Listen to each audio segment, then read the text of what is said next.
Well, you are so fine. Have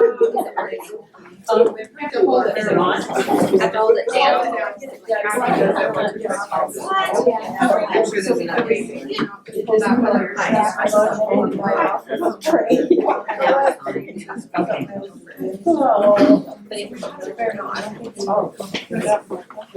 Just so you know. Okay, well, thank you all for coming. We'll go ahead and get started.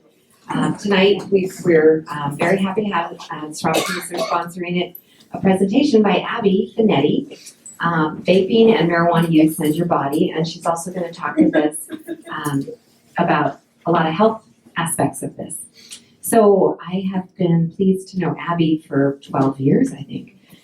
Abby grew up here. She's a local gal. Most of you probably know her. She went to school here in Lakeview, graduated here, got accepted to OHSU, went to OHSU, graduated as a nurse there, and Abby, you've been a nurse for 15 years? Is that right? Mm-hmm. 15 years. So she's got a lot of great experience, and she's a wonderful nurse. She works in our ER, she does education at the hospital at Lake District, and is a fabulous resource for all of the nurses and the staff there.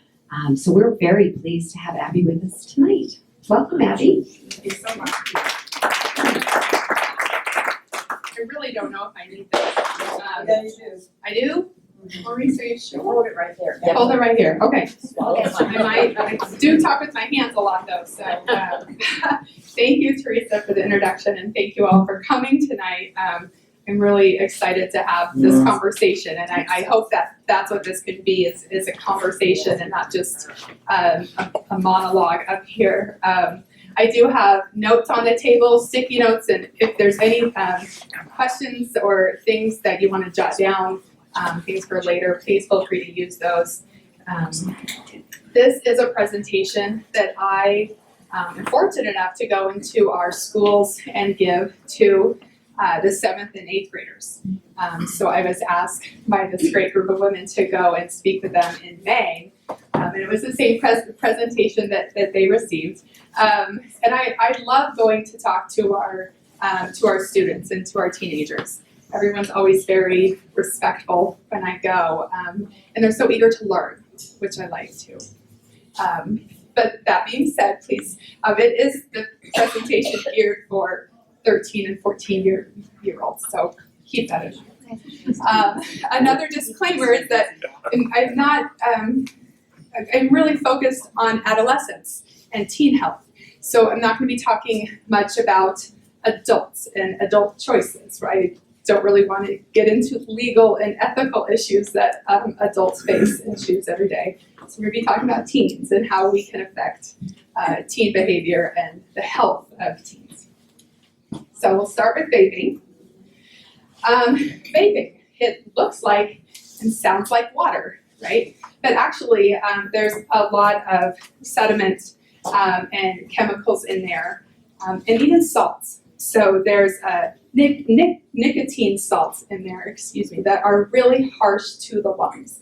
And I'll get into soon, that's why we're having all these lung injuries. This is not just water. It is not a benign vapor. These are toxic, and a lot of the chemicals that are in the oils that go in these vape pens have been approved by the FDA for other things, for consumption in our food and additives in our food, but not for inhalation, not for our lungs. So they have not been approved for this. So they haven't been studied. We don't know their short or long-term effects.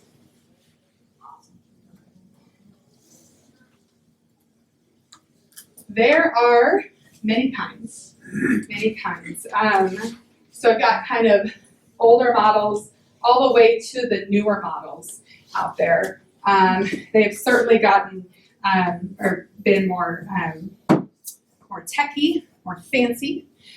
So when they started, they had a battery that you had to put in them and replace. And the battery is what heats up the oil so that you can inhale it. So that oil is heated up. Now you can charge them with a handy USB plug-in or your phone charger. So really easy for most of us, probably in our house. Those are in our house, in our car, and at our workplace. And I think the real kicker is they don't look like a cigarette.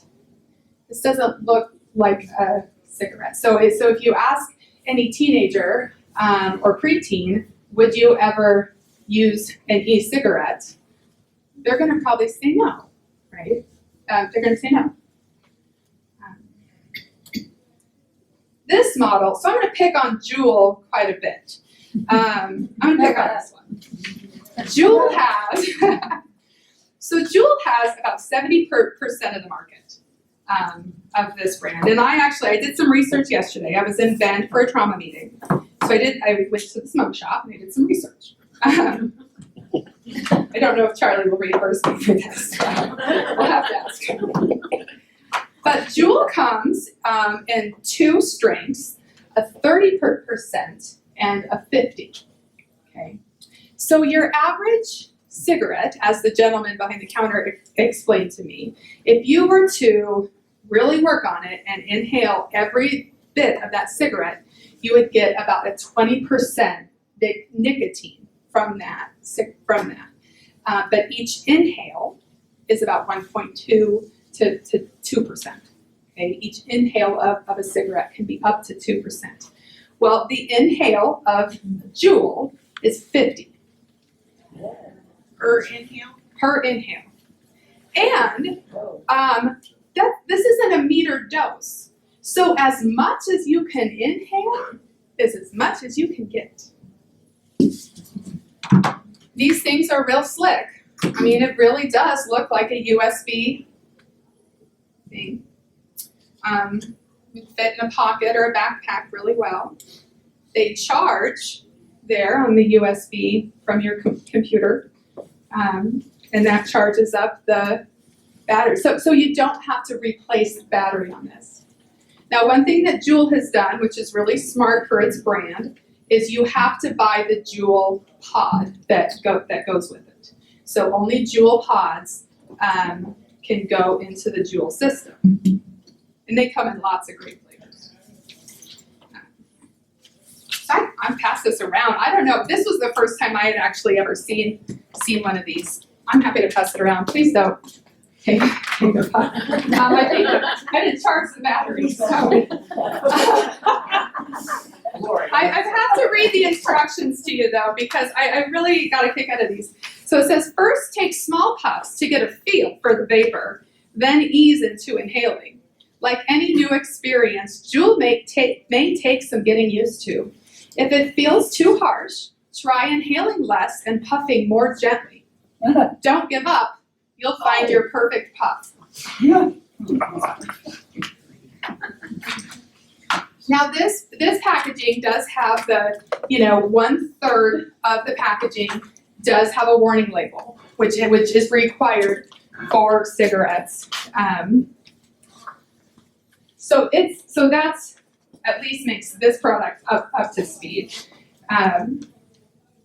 You can also, this was neat to me, on Amazon you can actually get new skins for your Juul device, so it doesn't look like it. So you can get this one with an apple on it to really make it look like a USB stick even more.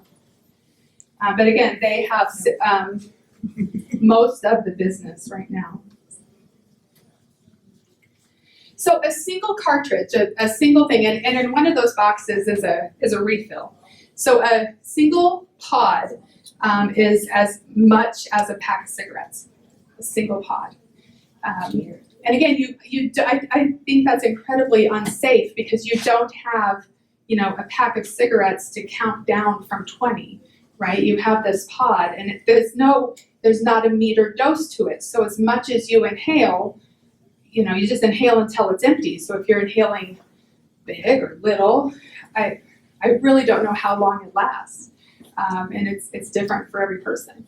And I'm curious, I have no idea how it works, but there's these huge clouds of vapor. Is that all the oil vapor, or is there water, you add water to it somehow or another? Nope, that's it. That's just the That's oil it. vapor? So that's also what's in your lungs. That's Oh, also what's going in your lungs. Yeah. But so 63% of Juul users, teens, did not know this had nicotine in it. Okay, so teens don't know there's nicotine in these products, which is scary because nicotine is incredibly addicting. It is at the cigarette rate of 20%. Imagine it at 50. Imagine our teens starting at 50%. If they're getting hooked right away. Oh, and they're coming out with new flavors. Strawberry milk. Tell me that's not marketing to teens. I mean, what adult is going to go out and want a strawberry milk flavored nicotine product? I don't know. It's got to be marketed to teens. And that refill of the pod, you can buy a pack of 4 for $12. Now, I don't know how much a pack of cigarettes is, but I imagine you can't buy 4 packs of cigarettes for $12. Great.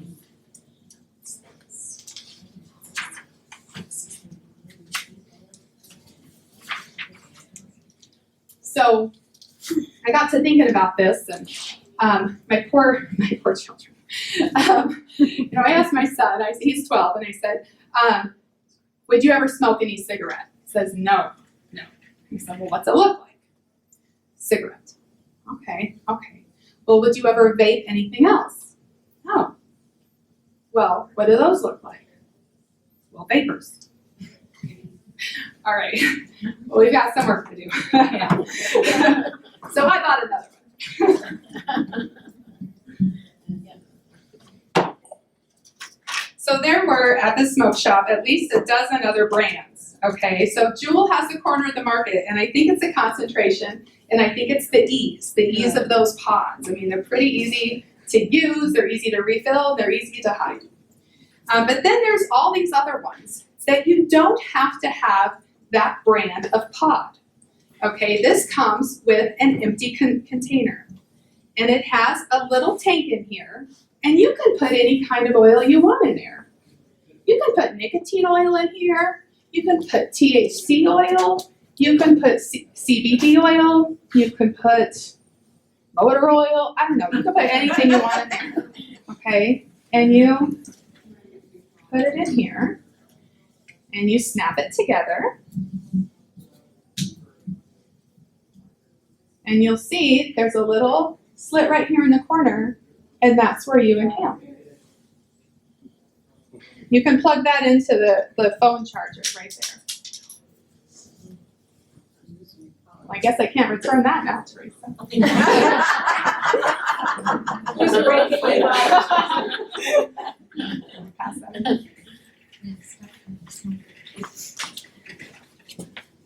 So Abby, I have Yeah. a question. Was the original idea behind all this and the enticement of it was to get people off of tobacco if they were smokers? Yes, and I think that's still a possibility.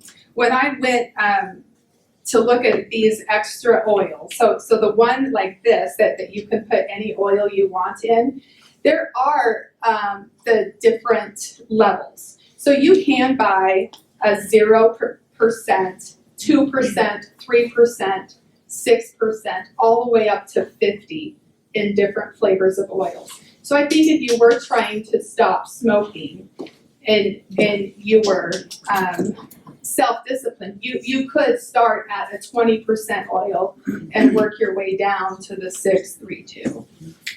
I think that was the thought, but it just, I think it got carried away. So the gentleman behind the counter, because I went up to him and I said that I wanted to start vaping. Where should I start? And he recommended 6%. So that's what I bought. And let me tell you, there were hundreds of choices, different brands, different flavors. It was overwhelming. But this one really caught my eye. So I want you to look at the box and how it's packaged and the warnings that are on the box, and then look at the bottle, because there aren't warnings on the bottle. And then honestly, take a whiff of this. Take a smell. This smells really good. It is Lava Blast. Okay. It smells really sweet. It's a tropical blend. It smells like a syrup you would want on a snow cone. It smells really good. there's nothing on here that says it has nicotine in it. And so I'm thinking about in the patent, yes, the FDA has not evaluated this product. So I'm thinking of my 12-year-old boy and all the other 12-year-olds who probably wouldn't smoke an e-cigarette, right? But would they take a inhale of lava blast off of that? I don't know, it's like our methamphetamine our epidemic, right? I mean, if anyone came up to you and said, hey, you want to try some meth? You're going to say no. Everyone's going to say no, but that's not how they ask, right? They make it sound exciting and fun, and it's going to be fabulous, and they don't call it meth. They give it a great name, like ice, and they talk about how great it's going to be and all the things it's going to do for you. They don't go around saying, you want to do some meth. And they're not going to say, hey, you want to get hooked on nicotine? Try this. And when it comes packaged and smelling like that, might be kind of fun to try. Here's another one. I mean, they look fun. They look great. This does not look like an adult's product that you would use to quit smoking cigarettes.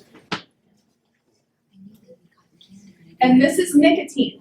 This is nicotine. It is extremely addicting and it changes our body, right? So the kick of nicotine, it's that adrenaline system. It increases the heart rate, it increases your blood sugar, releases our hormones so that we have a sense of pleasure, raised alertness, it brings down anxiety. I mean, we're kind of ready to go. And because it's inhaled, it gets absorbed into the bloodstream within 8 to 20 seconds. The effects are right away. I mean, it works really well. But then, there's the drop, right? Within 2 hours, half of the nicotine is out of the body, whether that's the 20% or the 50%, okay? Within 2 hours, half of that's out of the body and the person is feeling withdrawals. And this is crankiness, anxiety, a sense of emptiness, the cravings, depression, they're irritable, and they have difficulty to focus or pay attention.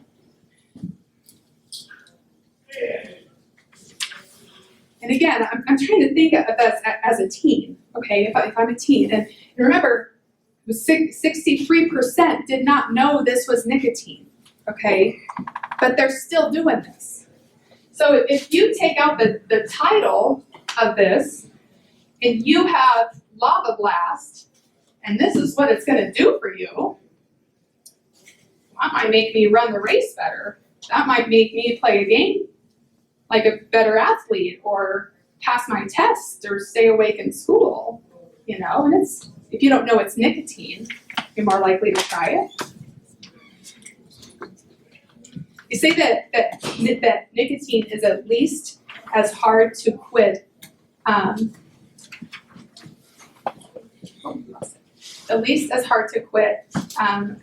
opiates. And then, of course, we build a tolerance to it quickly. So after that drop, it's going to take a little bit more the next time for our body to feel that same rush, and a little bit more, and a little bit more. So maybe that's a longer inhale, or a more another inhale quicker than we would have the last time. And nicotine itself has harmful effects. I mean, we know that how nicotine gets into the body has harmful effects, right? We know that snuff, chewing tobacco, and smoking comes with risk, but the chemical of nicotine itself has harm to the body, plus the risks of however it gets in there. And really, the last few years, we are just seeing numbers grow. So this slide is mostly for young adults. So these are the young 20 category. Okay, so almost half of those who use e-cigarettes weren't smokers before they started, and then those who are using them every day. So not just socially, doubled. And that was quite some time ago, so I'm sure the numbers are higher. Back to teens, these numbers are from 2017 and 18. So you can see that for our 8th and 10th graders, they've doubled in 1 year. They are more likely to use these devices than try smoking a cigarette. And then of course, that leaves them more likely to start smoking.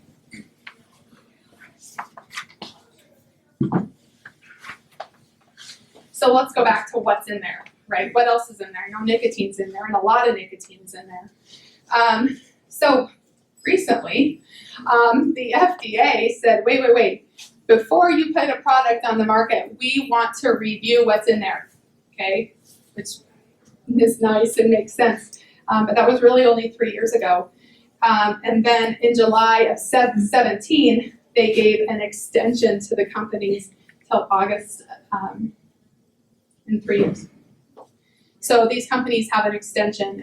So in 3 years, they will have to submit their ingredients to the FDA for a review, okay? The CDC did just a little study for 18 of the products that advertised. They were nicotine-free, and all but one had nicotine in them. So 17 of the 18 products that advertised they were nicotine-free weren't. Because there's no oversight right now. There's no oversight. They can really do whatever they want. And you see that the packaging of the lava blast, reading some of the stuff in there, and who reads the package way inside?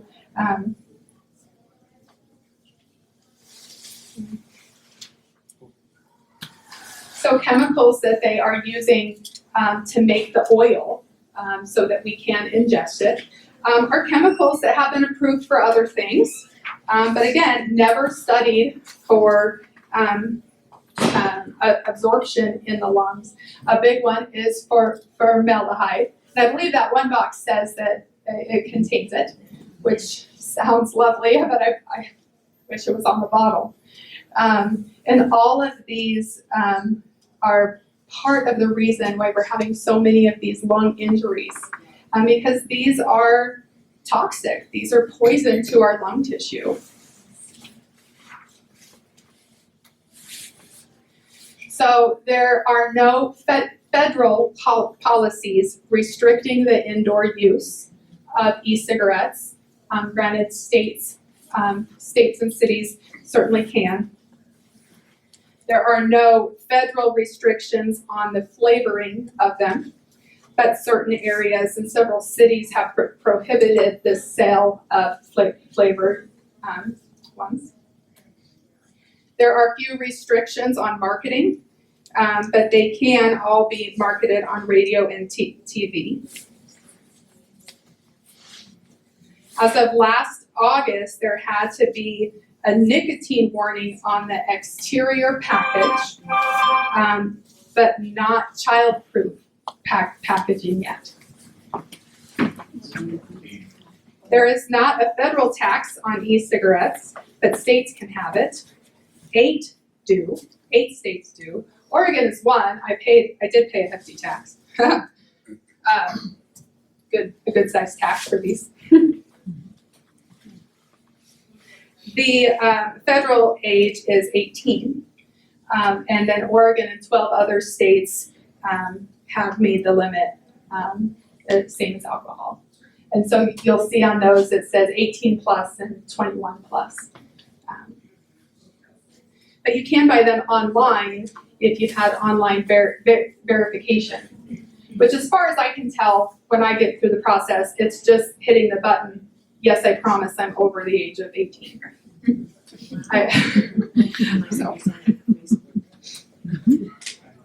And 25 other nations have banned e-cigarettes completely. And Europe has limited the amount of nicotine in them to 2% or less. So I feel like we're pretty behind. So trying to keep up with these numbers because these are these lung injuries and deaths from vaping. It's a new headline every day, right? You guys have seen that in this past few It's months. 1,180 now, or 1,080, it's lung- 1,080 lung as injuries. of today. I should have checked today. I knew I should have checked today. I knew I should have. Yeah, I just, it comes up this evening, 1,080. So reading the website, if you go to the website, it reminds me of some of those movies, like that movie with the monkey, right? And how they, where the the bacteria goes around and gets all the people, and they have to do this big investigation and see where it comes from. So they have all these stats on it, which is really interesting. And as a hospital and a state, they have asked us to please submit any information we have on patients who meet these symptoms. So they're really trying to gather as much information as they can. So it's kind of interesting to be part of this process and know what they're looking for. So 2/3 of the patients are male. 88% are between the ages of 18 to 21, and the rest are under the age of 18. And then this is really interesting here. So now they don't have all of the data from everybody, but for the 500 patients that they have this information, it was interesting to see that, a lot of them said they use THC in their products, and 1/3 of them said we only used THC, and a lot of them had used nicotine, and 16% said they only use nicotine. So is it just, I don't know what they'll find, if it's the harsh chemicals that are mixed in with the nicotine and the THC, or if it's just the injury, of inhaling the vapor and the salts and the particles in general. I don't know, so I hope we'll know soon.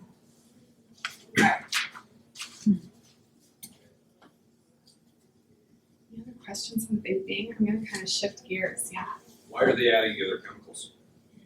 I think to make it able to be ingested. In order for it to work in the gizmo, it has to have certain kind of consistency or whatever. One of the things with the chemicals that they have in there, even as Abby said, that they're okay supposedly to ingest in other ways, is they're superheating them on that coil with the battery. To such a degree that it is very much changing the chemical makeup of it. Vitamin E acetate can be in food stuff, but it's not safe to inhale. It's one of the things they're looking at. But when you superheat it, it becomes a big problem. So that is part of what they're looking at. So Abby, on the news tonight, they did a short little clip on this topic, and they said there's over 18 deaths now nationally attributed to vaping. And they said they don't really know exactly what's causing it, but they're thinking maybe chemical burn on the inside of the lungs doing damage. Yeah, I liked this picture here. Here's normal lung tissue, and in the lungs we like the black. The black is air. These lungs look very healthy. You can see the different vessels and the bronchial tree coming out. This is a great looking lung. And then look at that one, and that's where you can see swelling of the tissue, scarring, edema. And it probably is, it's a chemical burn. It's a chemical burn on there. And it could be from the chemicals, the additives that they put in there. I don't know if it's one, if it's how they are changed when they're heated, if it's the combinations.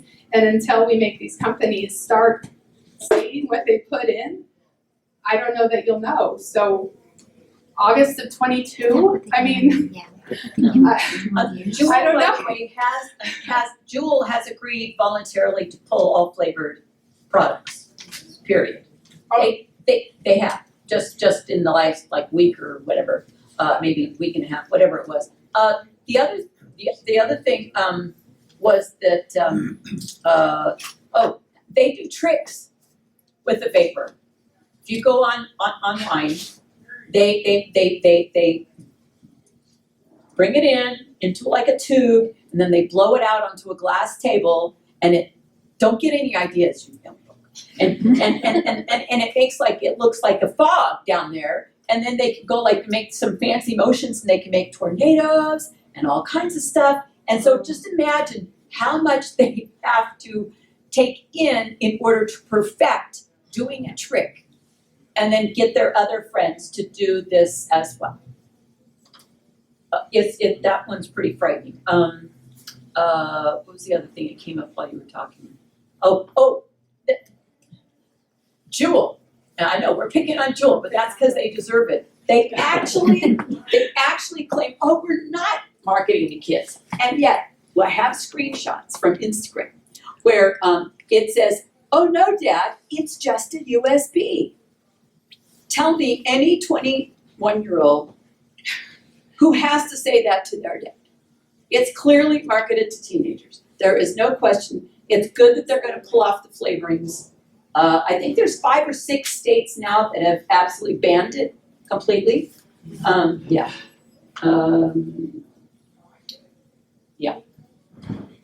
I think that was it. I was writing down notes about anything that. Thank you, Francine. Thank you.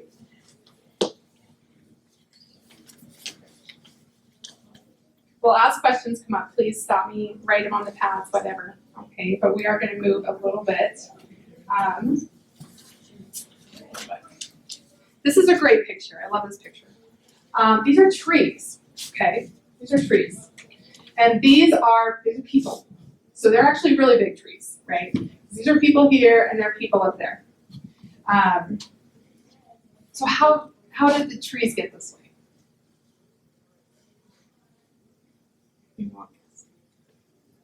Treated them while they were young.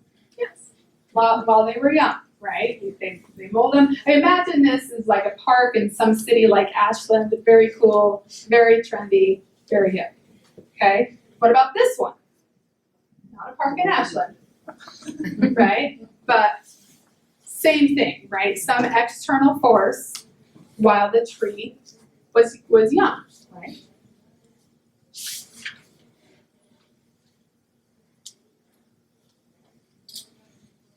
There is a point to that, I promise. So, what happens in your body when you are 23 or 25 years old? For males, the brain finally matures. That's right, that's right. And I'm gonna add an ish to those ages. So it's 23-ish, 25-ish, okay? A little different for us all. Yeah, some of you might not be till 27. Yeah. Yeah. Then you're reverting back. So I think the human brain is fascinating. It is so incredible to learn about. I love learning about the brain. And how it grows is really cool. So we have different lobes of the brain and they all are responsible for something. But to kind of really cool thing that someone taught me is we develop our brains from back to front, okay? So this part back here, this is where our senses are. Well, even before that, our basic body functions. Our heartbeat, our kidneys making urine, our lungs breathing, okay? So you think of that, baby in the mother's womb. That's what they're doing. Their body is functioning. Then they're born, right? And they are floppy little things. They really don't do much, right? In fact, they can't even see more than 6 or 8 inches for the first few months, okay? So that is their occipital lobe. That needs to develop. That's their senses. Then what happens? They get their big muscles. They're finally able to sit up, roll over, crawl, walk, kind of run, okay? That's our brain going up. Big muscle movements. Then fine muscles, right? We go from shovel kind of feeding to using forks and spoons to being able to color and write our name. Okay, that's the brain. And the very last thing to develop is the forehead part, okay? Very last thing. This is the 23 to 25 ish part, okay? So this, it really does a lot of things. It's a lot of our personality. It's how we make our choices. Logic, guilt. Guilt is a big part of who we are. It gives us our moral compass. Helps us make our choices.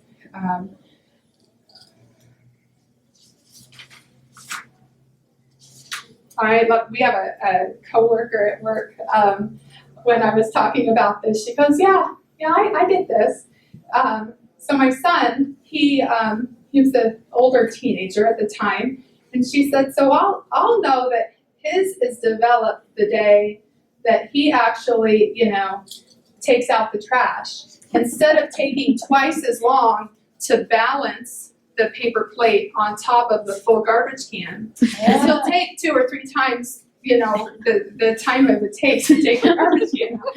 That's when his brain will be developed." I thought, what a great example of like a logic and a problem solving and a best use of time. That's a really good example. Our brain cells, oh my gosh, so there's billions and billions of brain cells, and they don't touch, okay? They don't touch. They reach out and they link up, and each brain cell can link up to over 2,000 other brain cells, okay? And this is how we learn things, is how they link up. This is how we, musical instruments, our languages, sports and athletic performance, new information, it's all linking up, okay? It's them reaching out and making a connection. And they kind of throw this chemical. So this chemical part is really cool. So there's the thrower, right? So there's the thrower cell of the chemical, then there's the chemical, right? And then the catcher. So that whole process has to work in order for our brain to fire.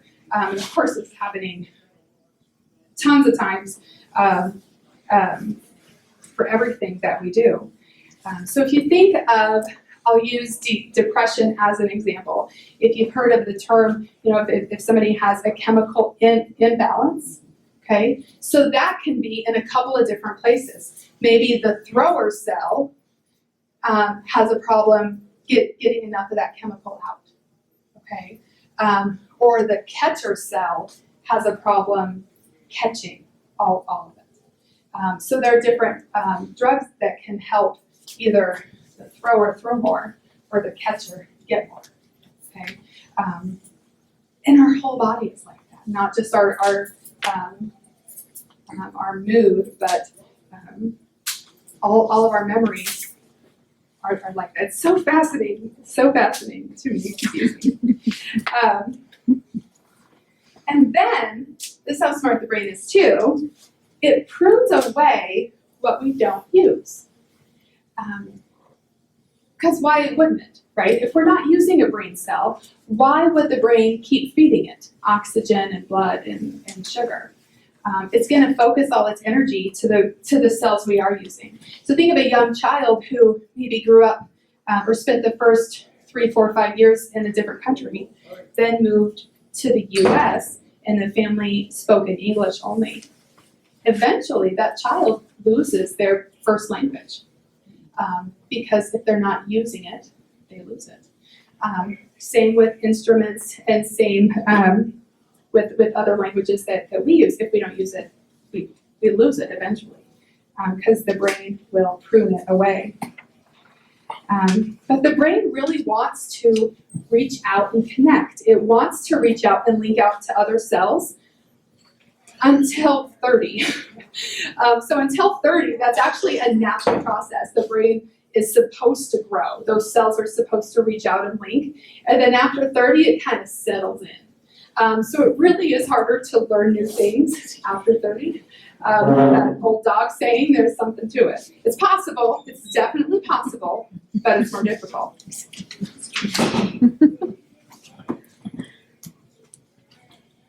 So how long does it take a brain cell to regenerate? It's not really, it's maybe a trick question. because they don't regenerate. So it's devastating. When you have a brain injury, it is a devastating thing, or when somebody has a stroke, this is a devastating thing. But there is, people can recover and can regain their strength after a stroke, for example. Even if an area of the brain has died, or a group of brain cells have died, the brain can still relearn things, but it will take time, because you can teach them to link up. So that's some background on the brain. Marijuana. Marijuana plants, there are over 400 different chemicals in the marijuana plant. That little number says 60 of them can influence the receptors in our brain. And we really know a lot about 3 of the chemicals. Okay, so out of the 400 plus chemicals in that plant, we know about 3 of them. We are not talking today about the different kind of plants. Okay? We are also not getting really deep into the chemistry of the body and how it works. We're going to stay on the surface of that. Okay, no deep dives here. But basically, marijuana is a deep depressant, and it affects certain transmitters in our body. Okay, and it actually blocks the body's natural chemical process by fitting like a puzzle piece. Okay, so think of this, right? You have the thrower, the chemical, and the catcher. Well, the THC chemical looks exactly like our body's natural one. So THC comes right up here on the catcher cell and settles right in because it fits perfectly and it stays there for a long time. So our body is throwing out the chemical that it wants to, but it doesn't go anywhere. It doesn't get absorbed. It just stays there. And when that chemical just stays there, the body's not going to throw out anymore because it's not being used. This chemical, anandamide, plays a very important role in pain, depression, our appetite, our memories, and fertility. Because these receptors are found in the prefrontal cortex part of the brain, the hippocampus, which is kind of buried in the middle for our memories, and testes. That's where the majority of these receptors are. So that's where we get the most effect of the THC. All right, another random question. Does marijuana lower your IQ? All right, probably. It's kind of it'd be a really unethical study to do, right, if we really looked at it. But we know it makes people less motivated, a worse student, and gives them a decreased ability to solve problems. But there is definitely a link of a loss of 8 IQ points for those who have been tested, not in a medical study, but been tested. And the sad part is those points do not return after they quit using. So it's a permanent change.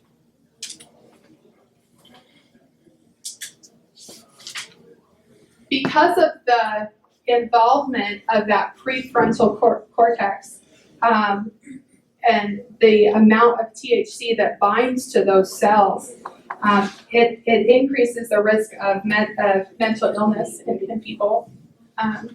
These specifically, So THC use can be the only risk factor that people have. So if they also have, we have other, completely lost my train of thought. Other factors, Other factors, yes. like So- genetics and stuff. Thank you. Yes, genes, other maybe events that happened in their life that just can add to it, of course. Like trauma. Very much.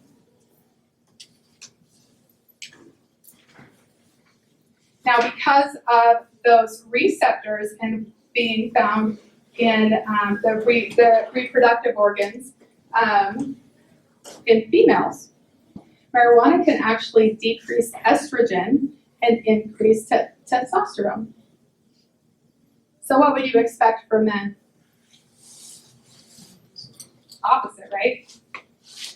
So, and it actually happens to a greater degree in men.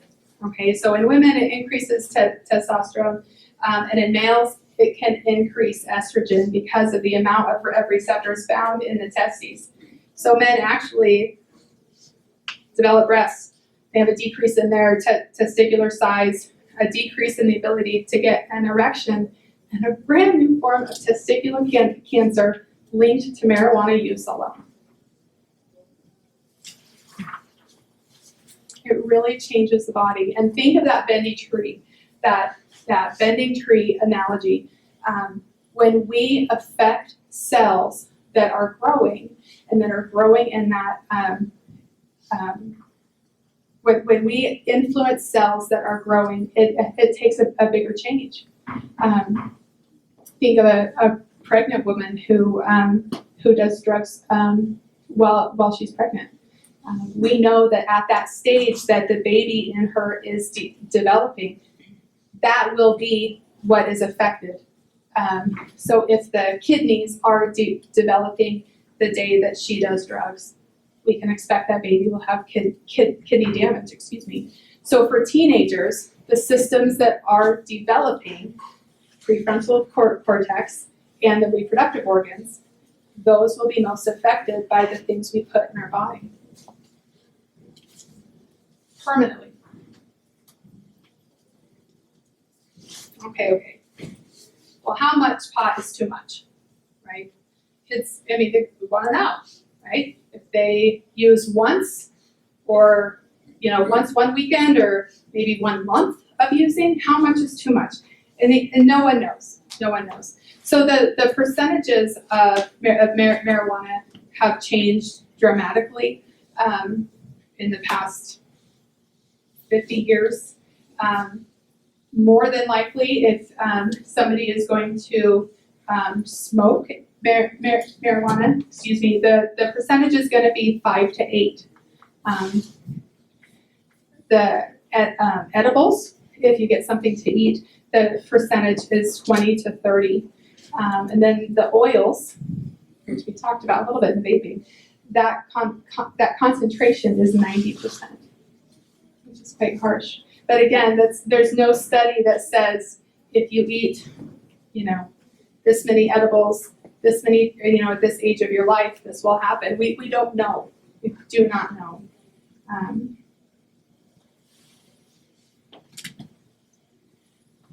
Edibles. This again, as a parent, this scares me. As a nurse in the ER, this scares me because I know of many accidental ingestions, because these look yummy. These look yummy, and we've had a couple incidents where they've accidentally been left on counters by legally purchasing adults, and the little kid comes up and, gosh, I want a gummy bear. So it's really scary because these look fun and yummy. But what's very interesting about them, take these cookies, okay? There's 8 cookies in this package. What do you think a serving size of a marijuana cookie is? If you bought that package of 8 cookies, what would you expect the serving size of a cookie is? 8 cookies. 8 cookies? All of them, right? All of them. Right? Yeah. It's 1/8. 1/8 of one cookie is the recommended serving size. Now, I have never ate 1/8 of a cookie in my life, ever. And I challenge anybody to go eat 1/8 of an Oreo. It would be, I don't think I could do it. But 1/8 of a cookie. That brownie, which by the way is about like 1.5 inches by 1.5 inches, is 1/4 of a brownie. the other scary thing about edibles, if people know that they are, they're intentionally eating edibles to get high, they want to get high, right? They want the effect from them. Well, I told you earlier that vaping, that enters the bloodstream within 8 to 20 seconds. But ingesting a substance through the stomach takes 30 to 60 minutes. So if you ate an eighth of a cookie, and your intention was to have a party for the night, how patient are you going to be? And that's where people really eat too much, and ingest too much, and have quite an awful effect. Definitely an overdose, and we see a lot of psychosis in the ER from this, actually. Just way too much.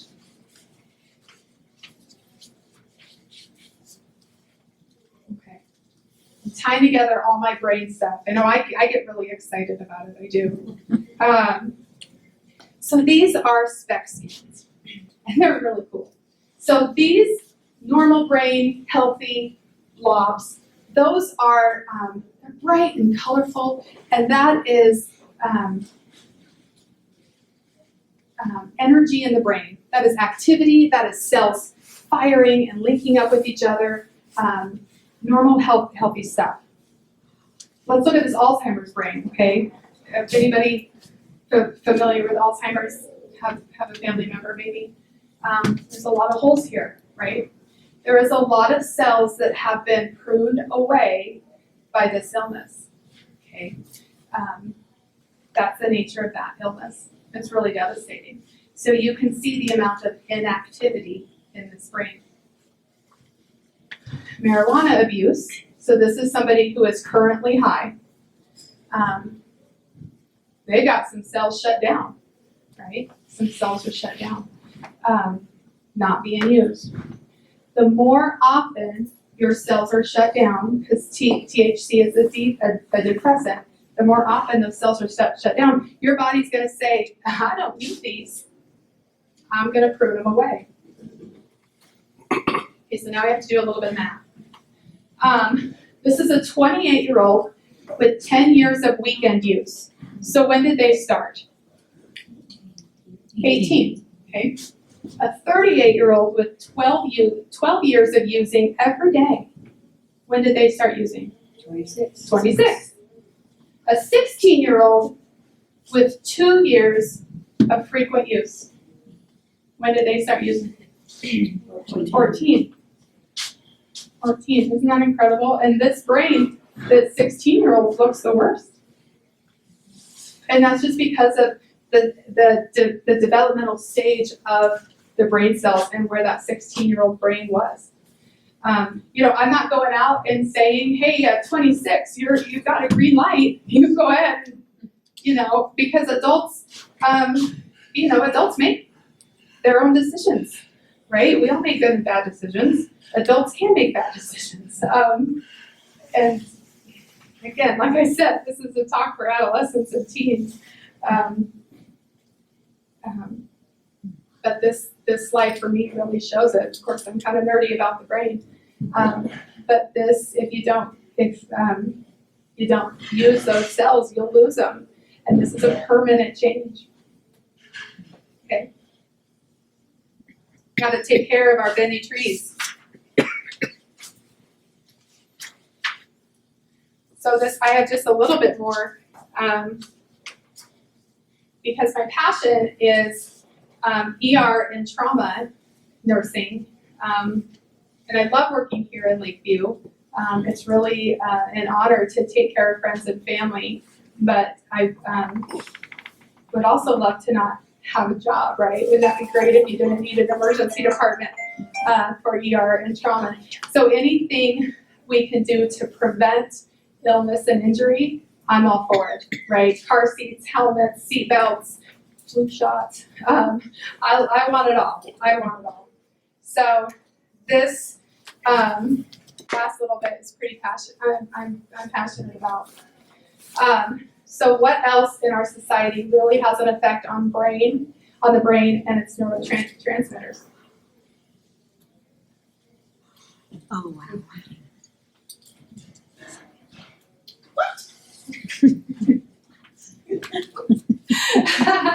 Okay, so which one is true?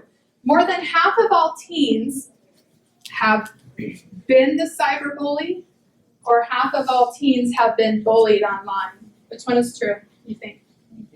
They are both true. They are both true. Something really cool happened today, though. The man that took over at Instagram has just announced they have rolled out, they had a trial on it and they got input from teens, but they've rolled out a new app that teens can use to, in a really cool way, block bullies. It isn't the old way where you just blocked and then they knew and the conversation went on. It's more complicated than that, but it's really cool. Good. Yeah. That's great. And so if you look up on Instagram's announcement for anti-blocking, whatever, bullying, you'll see it, but, and you can share that information, but it really looks really positive. Wow, that's good. That's good. So 81% of teens use more than one network. So they're on Facebook and Insta, they're on Insta and Snapchat, they're on more than one. And to me, that feels like a lot of stress. That feels like a lot of pressure. There's a documentary on Netflix about teen use in social media. And this one statement this teenager said on there has stuck with me for over a year. And she said she'll post a picture on Instagram, and if she doesn't get 100 likes in an hour, she takes the picture down. She's so depressed and she wants to kill herself. Yeah. And I thought, oh my word, can you imagine putting a picture up and watching it for an hour, counting to 100 likes? And so I think about that and the amount of pressure that social networks have then.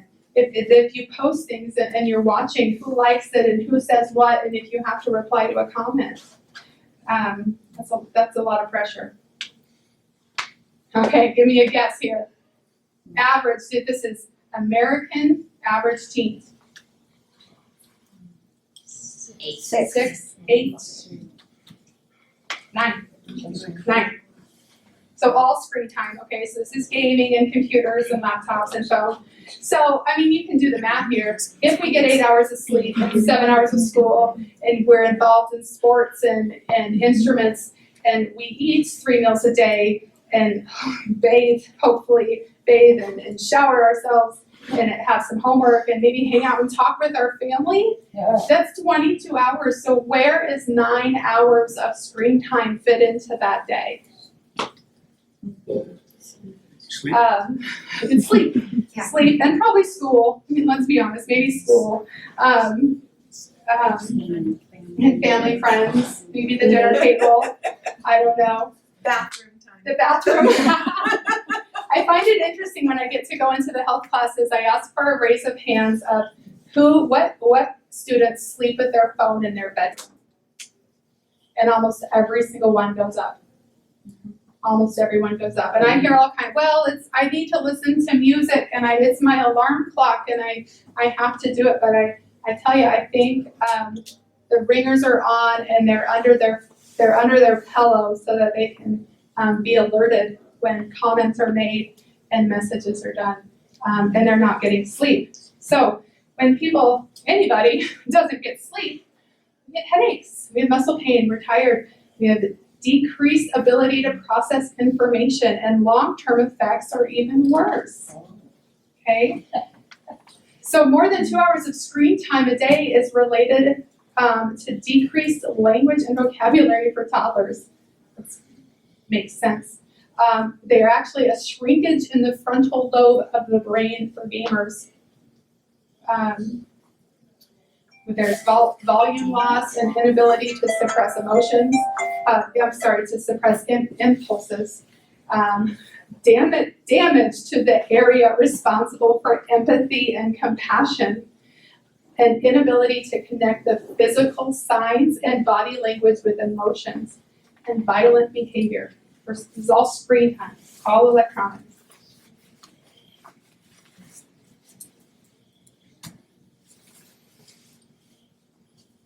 here it is for me, half of all teens that spend more than 5 hours a day with screen time have thought about, planned, or attempted to kill themselves at least once. That's true. That is true. That's a pretty high rate, and we, we're not benign to that here in our neck of the woods. In fact, it might be a little more for all ages. I'm not just talking teens. So it's a pretty scary thing for me, wanting to prevent illness and injury.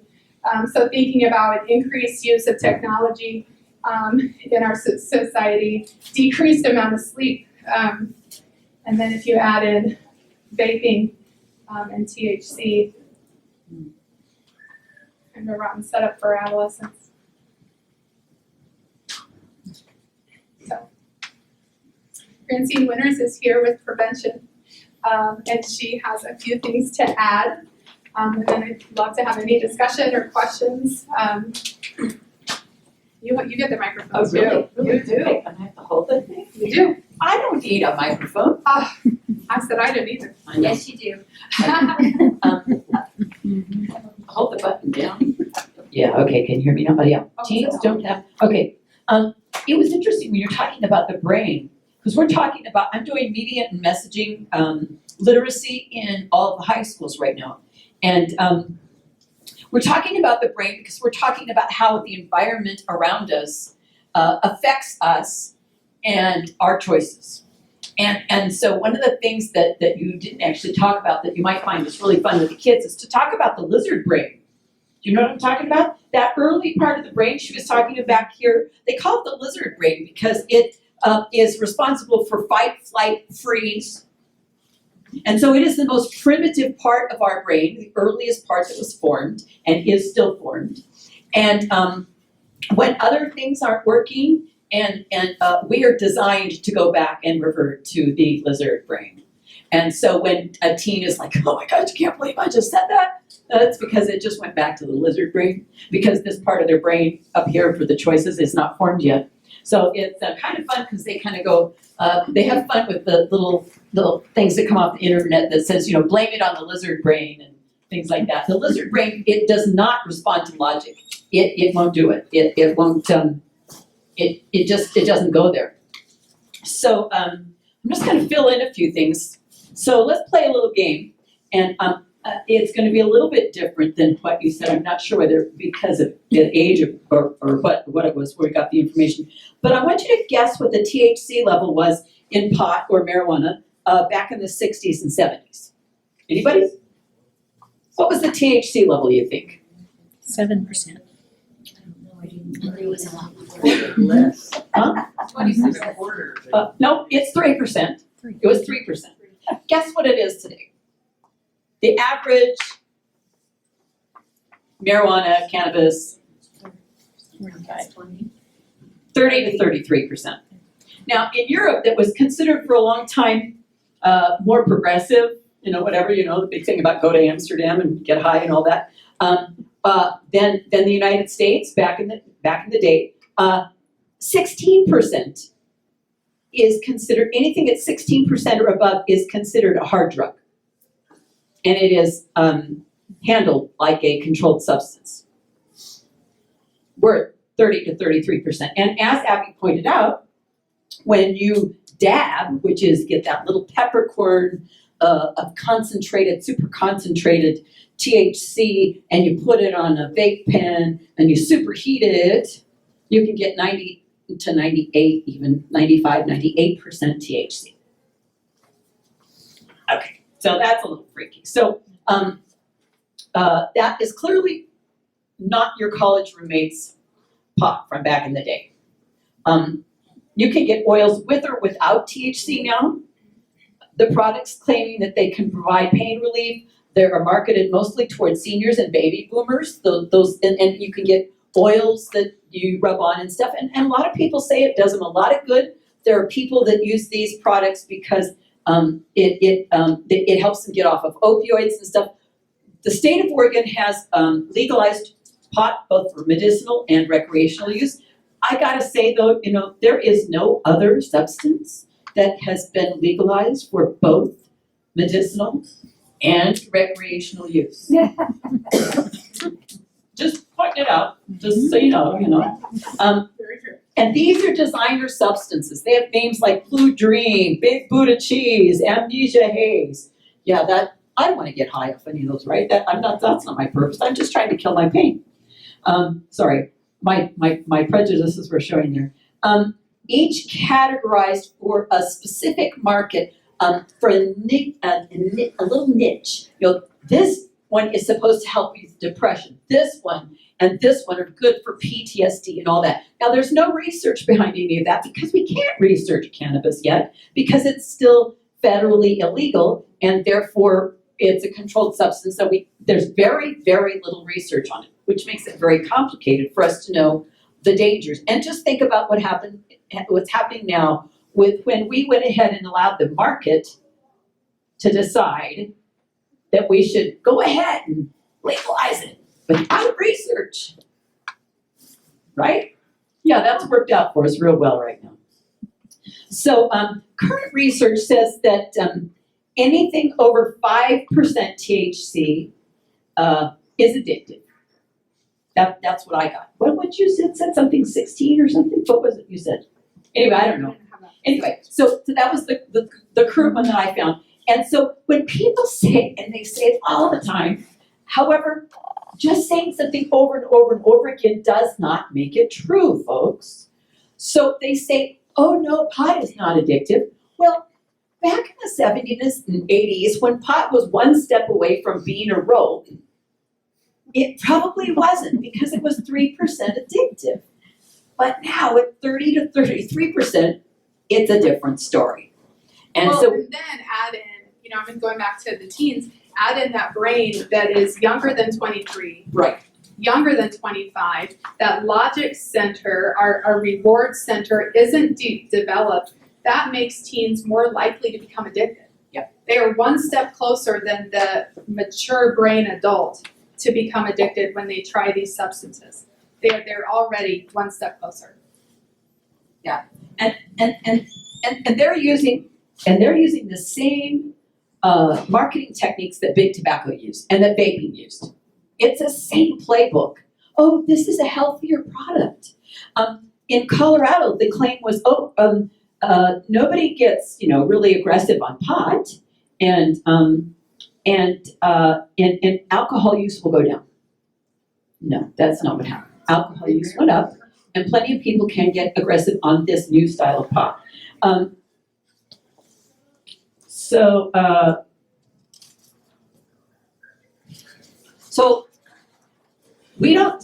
our brains don't like to be, we don't like to accept information that doesn't agree with our own beliefs.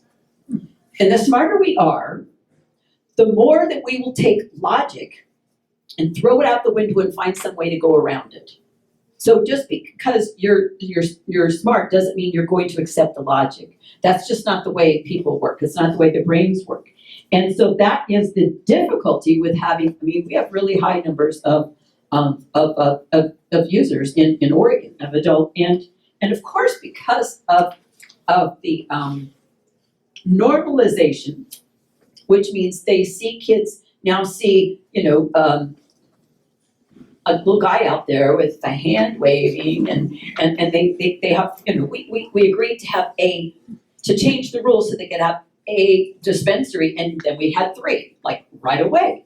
And so they see that. So it's really interesting in our local data that what we would expect is that 11th graders to some degree would show greater use. That happens with tobacco and alcohol here as well. 11th graders are kind of treated like adults in our community, even though it's not great for their brain or any of those things.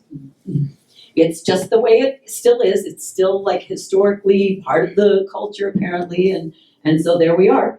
And so the same thing, you see that in pot. But interestingly enough, 6th graders seem to think that their parents are going to disapprove at a much lower rate than the 11th graders about pot use. Now, I just want you to think about that for a second. What does that data mean? 6th graders that were surveyed, this is the 2018 survey for the student wellness, they said their parents would be, more of them thought their parents would be upset. I'm saying it wrong. More of them felt their parents would not be upset than the 11th graders. 6th graders smoked pot and tried pot more likely than tobacco. That's normalizing, folks. Normalizing is when it becomes so much a part of the culture that the kids think it's normal. I think that's where we're at. I think that's what's happening. That's you look at the data and you kind of have to figure out what you think it means, and that's what I think it means. Well, But on TV now, they see how bad cigarettes are for you. There's the people that take off their face and hand it over for a pack of cigarettes, but they're not seeing that for marijuana use.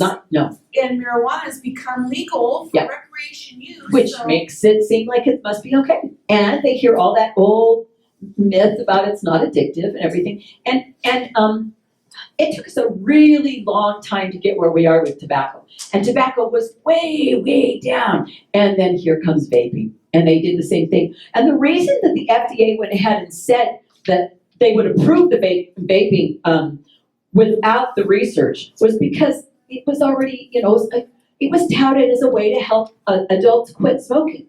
It has less nicotine, and they're going to be able to taper off, and it's not going to be as bad for them. Which, even as of I'm going to say a month or so ago, they were still hemming and hawing about that and saying, for adults, it still might be a better choice. Oh, as of today, today they said, no, we don't recommend anybody buys any vaping products or anything anywhere. That was the CDC's thing today with the 1,080 lung cases. Now, it isn't that those are all coming up right now. It's that they're scrubbing lists, like what Abby said.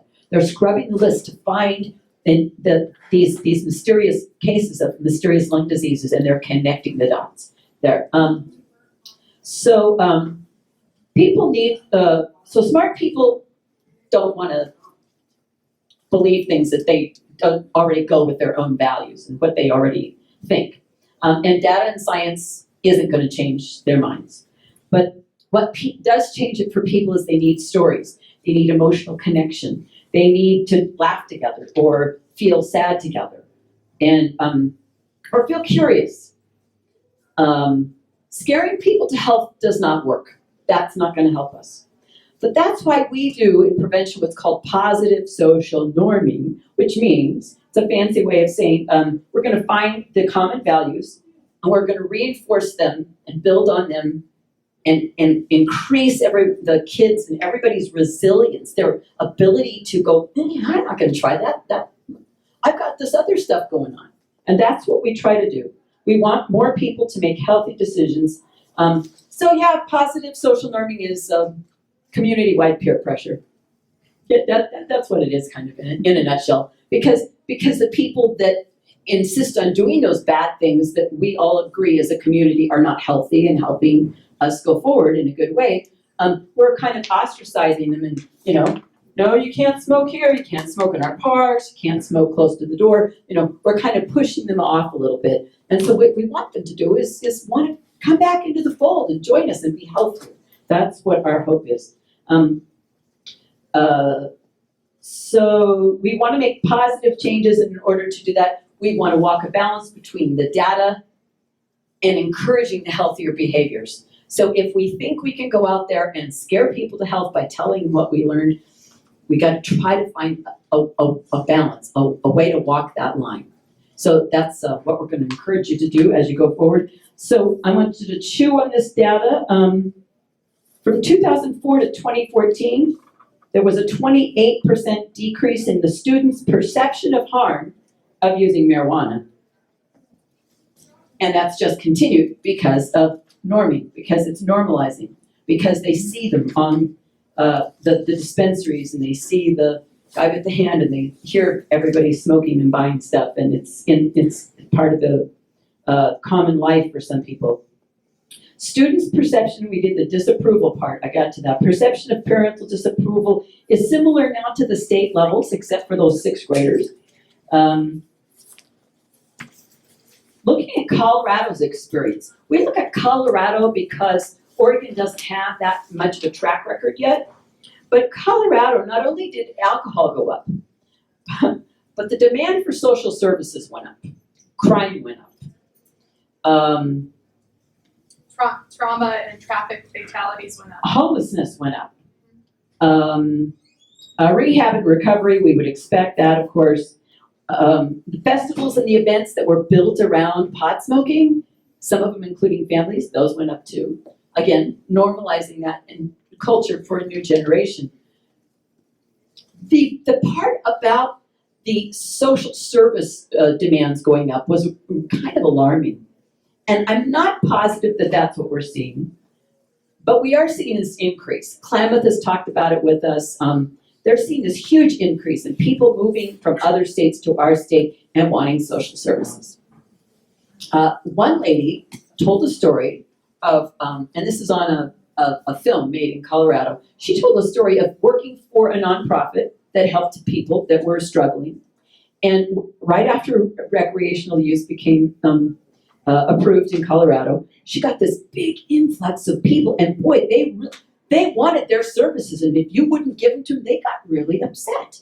In fact, some of them got just downright violent. Only nobody gets violent on pot, right? Anyway, but they did, and they had to close their doors because they just didn't feel they could keep their staff safe. They are struggling. The money they thought was going to add into their coffers is flying out on all these other things.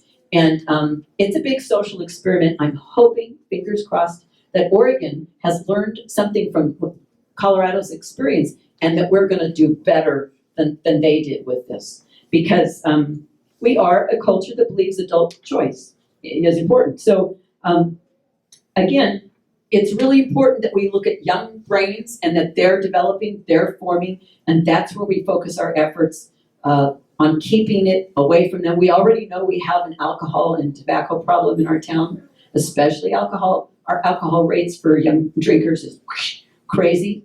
And since we already have that problem, to add this in was kind of surprising. But we're not at those levels, but we're of the valley. Sometimes we're over them on a few things, but a lot of the times we're underneath them still. But we haven't had it very long. So please be aware, and thank you for adding me in, and we're just going to answer questions now.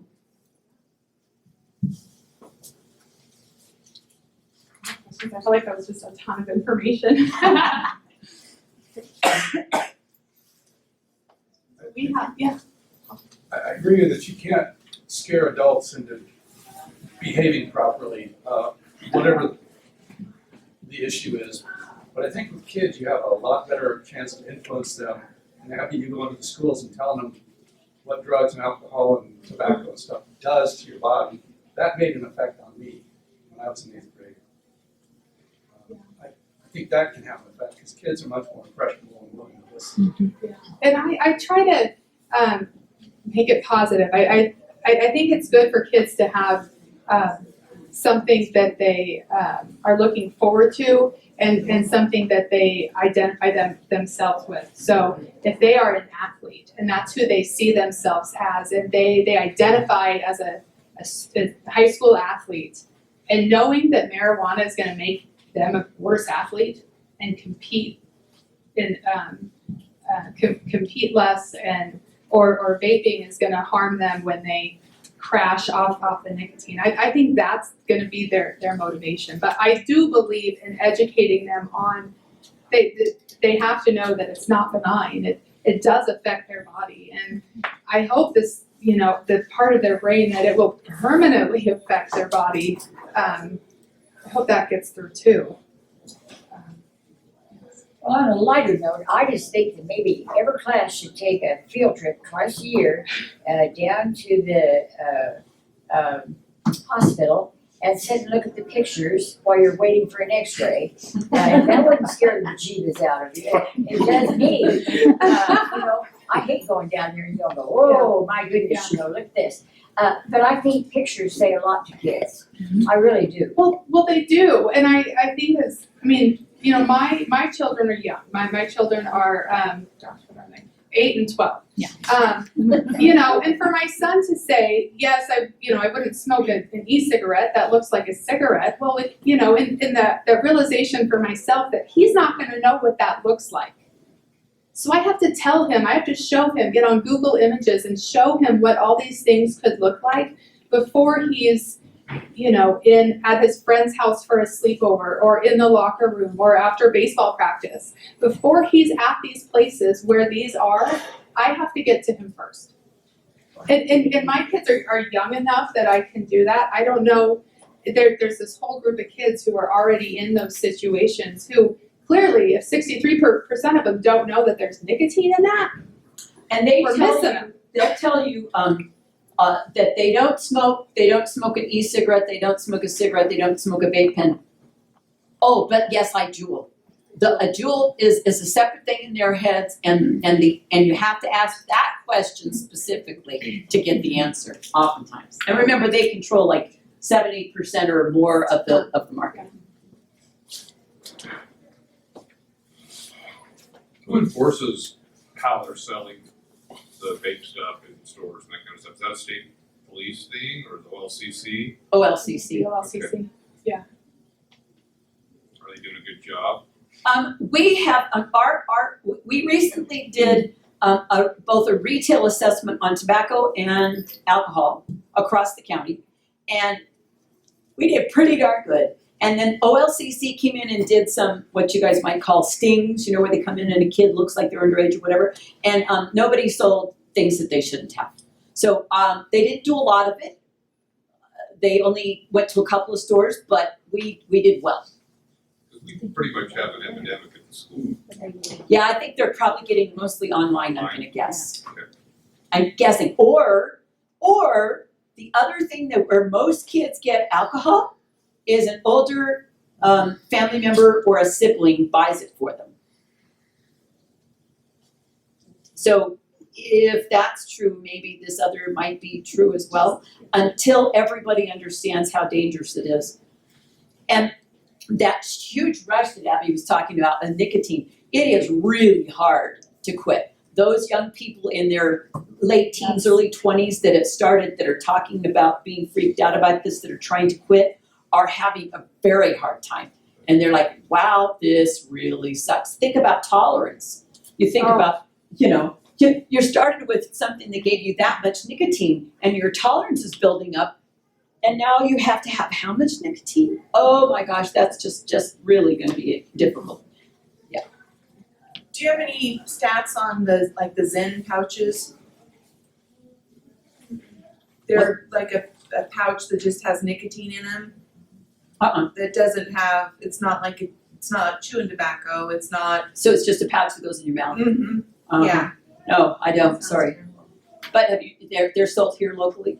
Oh, yeah. Yeah. They're sold in a container that looks like a chew can. Oh, It's the okay. same size, but it's usually like blue and white or green and white, and Probably flavors. yeah, they have like peppermint and spearmint. And Okay, that is the one thing they said, that they are still gonna have menthol flavored products and Juul or whatever, but none of the other flavored things. Yeah, take it for what it is. Because that's going to be more just the ingestion, not the inhalation. Right, Yeah. it's a little, right. So it might be a little bit It's still tobacco, it's still nicotine. Absolutely. Right. When we went after and requested the city to make our parks smoke and vape free, we did think about asking tobacco, and we might even have said tobacco free. They didn't go for tobacco free, they went smoke and vape because, yes, secondhand vaping is damaging, guys, just like secondhand smoke. There's tiny particles in it, and yes, it absolutely is harmful to you. So we won for our community in that we got those, but chew or tobacco in a pouch inside your mouth did not get addressed at all. You know, because there was no extra health issue to others around you. So that remains. And in Northlake, I hear chew is the big issue still.